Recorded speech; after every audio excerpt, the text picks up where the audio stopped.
Out there on pad 39B is the world's biggest spacecraft, this 100-ton monster, Skylab itself. And this is the way it should look in orbit if all goes well. 118 feet high from the bottom of the cone here to the top of the telescope mount, the Apollo telescope mount, weighing 100 tons, really a 3-bedroom, 1.5 bath house. It is so large that the only thing you can really compare it with is a tractor-trailer truck on the highway. It is longer than this tractor-trailer truck would be. In the facts and figures, they put 917,000 gallons of kerosene, liquid oxygen, and liquid hydrogen in all 3 stages of the vehicle, which stands 33 stories high. 10, 9, 8. We have ignition sequence has started. 6, 5, 4, 3, 1, 0. And we have a liftoff. The Skylab lifting off the pad now, moving up. Skylab has cleared the tower.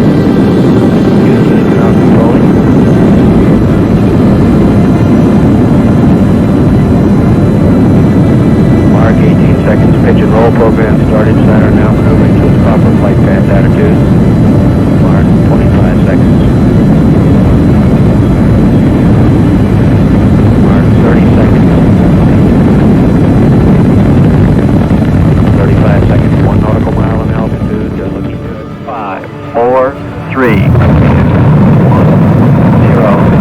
And we have a liftoff. The Skylab lifting off the pad now, moving up. Skylab has cleared the tower. Mark, 30 seconds. 1 nautical mile in altitude. Looking good. Range safety, I give Saturn a green. 2 minutes, 18 seconds. Coming up now.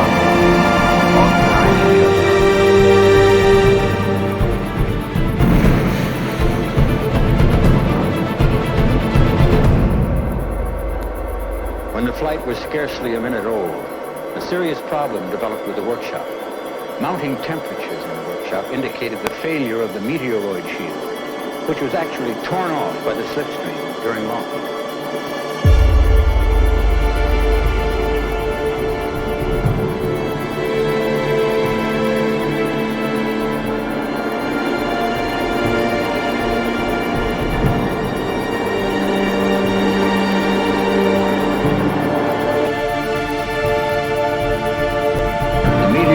Shield had been ripped away, exposing the workshop skin to the sun.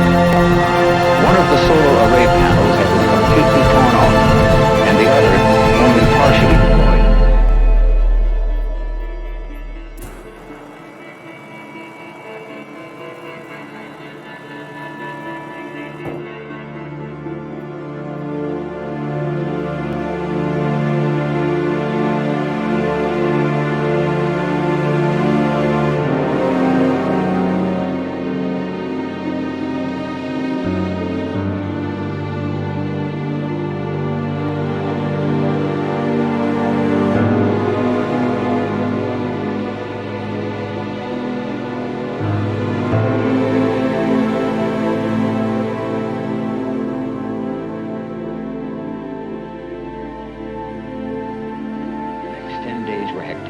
Immediately, teams were formed to provide answers to the problems. A major objective was to design and fabricate a thermal shield that could be deployed on the workshop to make Skylab habitable. Almost 10 days after the original schedule, a Saturn 1B was ready to launch an Apollo spacecraft for the first manned visit to the Skylab orbital workshop, with astronauts Conrad, Kerwin, and Weitz aboard. We have launch command. Skylab 1 was on its way. The first step in the fulfillment of an opportunity to use men in space for practical humanistic benefits. Steady on all 8 engines. J-80 on the launch vehicle reach are all off. Roger. Stand by for mode 1 Charlie. Mark, you're mode 1 Charlie. 1 Charlie. The status check and mission control by Flight Director Phil Schaffer. Go, no go for staging. For staging. Houston, you're go for staging. You're looking good. Mark, 2 minutes, 6 seconds. 20 21 nautical miles in altitude, 20 nautical miles downrange. Velocity now reading 5,947 feet per second. Coming up now on staging and shutdown. Schedule, Conrad White's Kerwin now riding on a good second stage engine. Coming up now, launch escape tower adjustments, full day.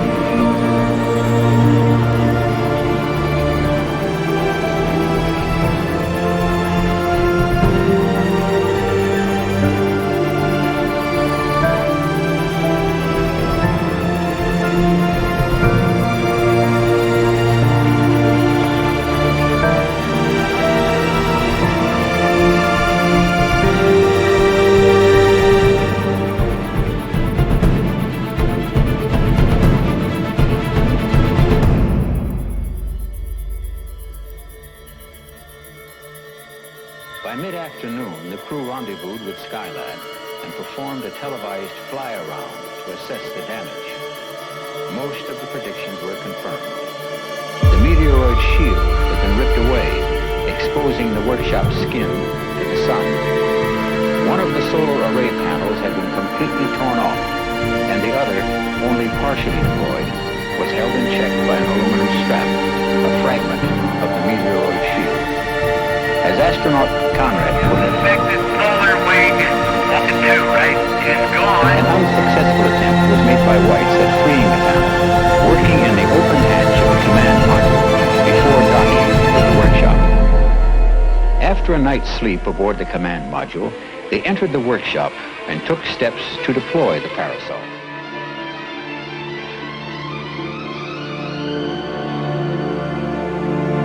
The parasol was doing its job, but there was still a shortage of electrical power.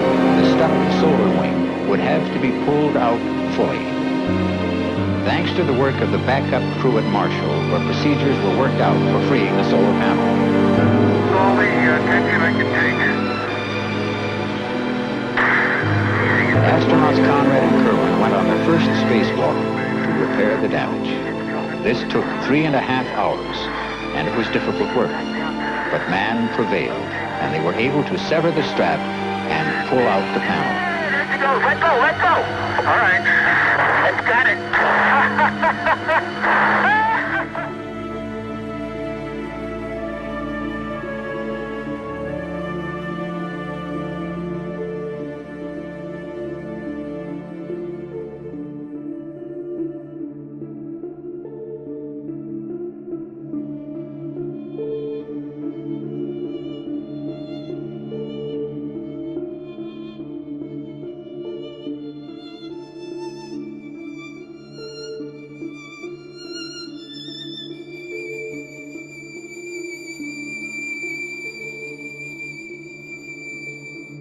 From the beginning of manned space flights, there's been a concern about the ability of man to survive flight through space and be able to perform satisfactorily in prolonged periods of weightlessness. This was a major concern and objective of all 3 Skylab missions. There was a medical doctor aboard who supervised the tests in the Life Sciences program, astronaut Dr. Joseph Kerwin. We've seen only a small portion of the medical tests covering muscle and bone development, heart and blood tests, perception and equilibrium, and even cell growth. The ability to monitor, record, and transmit medical information over such a distance on the most advanced equipment yet devised will prove invaluable and undoubtedly be adapted for use in hospitals here on Earth. The tenants of Skylab certainly indicated that men could live comfortably in space for long periods of time with no apparent harm. It can be said that with Skylab, we have completed the most extensive medical space missions ever flown and learned many new things about man in weightlessness. Outer space is a truly revolutionary platform for materials processing. Since all of the adverse effects of gravity are absent, this makes it possible to perform operations in materials processing and manufacturing that would be virtually impossible here on Earth.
Early one morning, late in July, a month after the return of the first crew, Skylab 2, the second manned mission, was launched, with astronauts Bean, Lausma, and Garriott aboard. And the second manned crew has cleared the tower.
The sun has no energy crisis.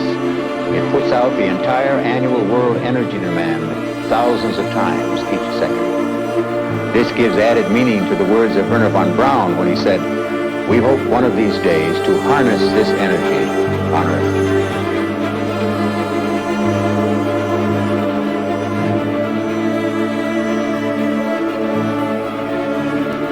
High priority was also placed on a machine that would allow an astronaut to move freely about outside a spacecraft.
November, after 6 days delay to replace cracked stabilizing pins, the third mission soared along, with astronauts Carr, Gibson, and Pogue.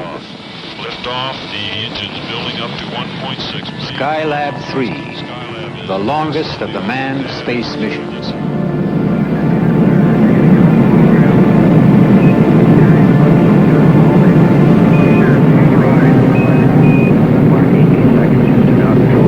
Very car beautifully, aren't we? That's perfect transmission. Great communication. Mark 25 seconds. Roger, CDR. 30 seconds. Pitch and roll program started. Skylab now maneuvering to its proper flight path attitude. Mark 35 seconds. 1 nautical mile altitude. Mark 40 seconds. Given green light by rate safe. Mark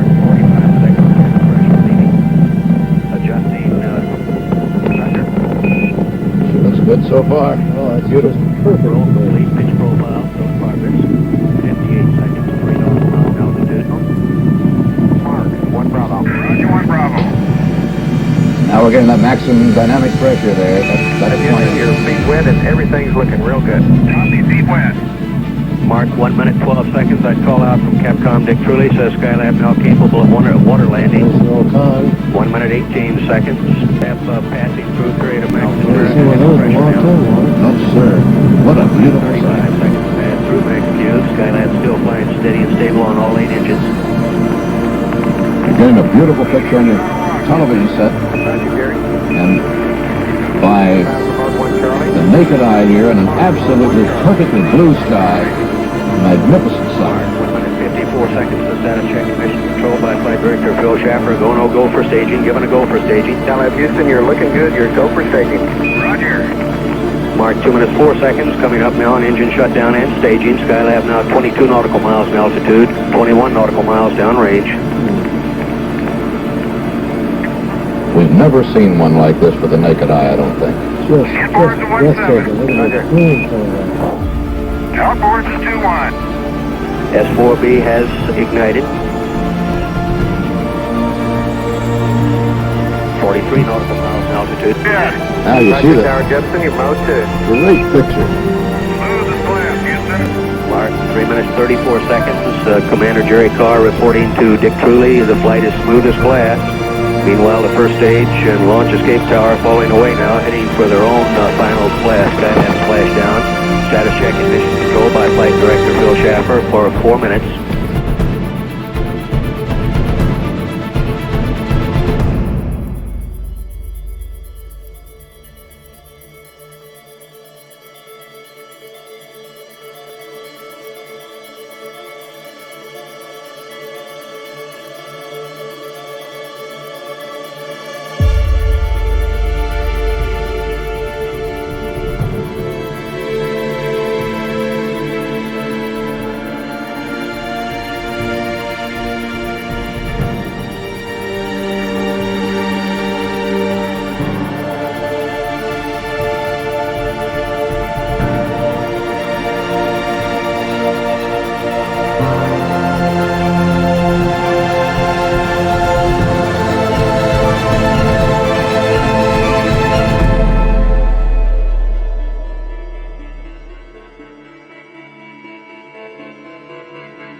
While we were celebrating the holiday season of 1973, each in his own way, there was a special celebration aboard Skylab 3.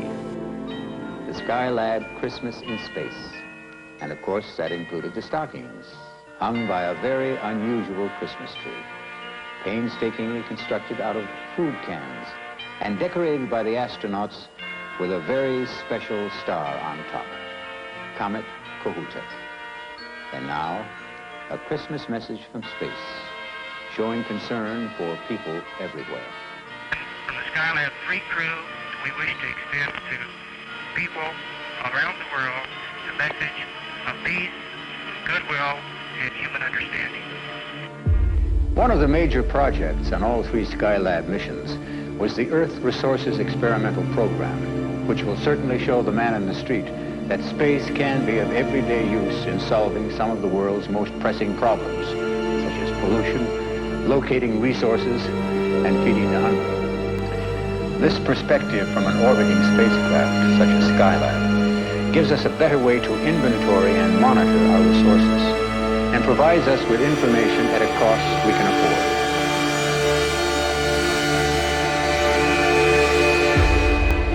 While it will take years to study and analyze the thousands of pictures taken from Skylab, we cannot overestimate their actual value in improving our life here on Earth.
record of 84 days in space.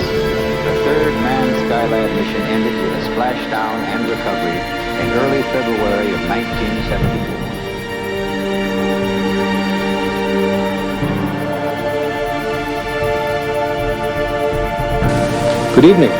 The remains of Skylab crashed to Earth at about 5:30 this evening, and a sizable proportion of them landed in Australia.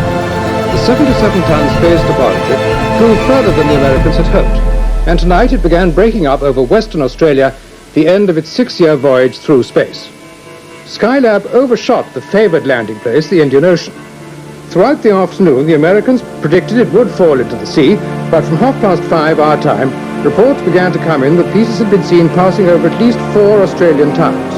And as time went on, it seemed likely that much of the wreckage had fallen into the Australian desert 500 miles further on. Eyewitnesses compared it to a fireworks display, with flashes of different colored lights, followed by a series of loud sonic booms.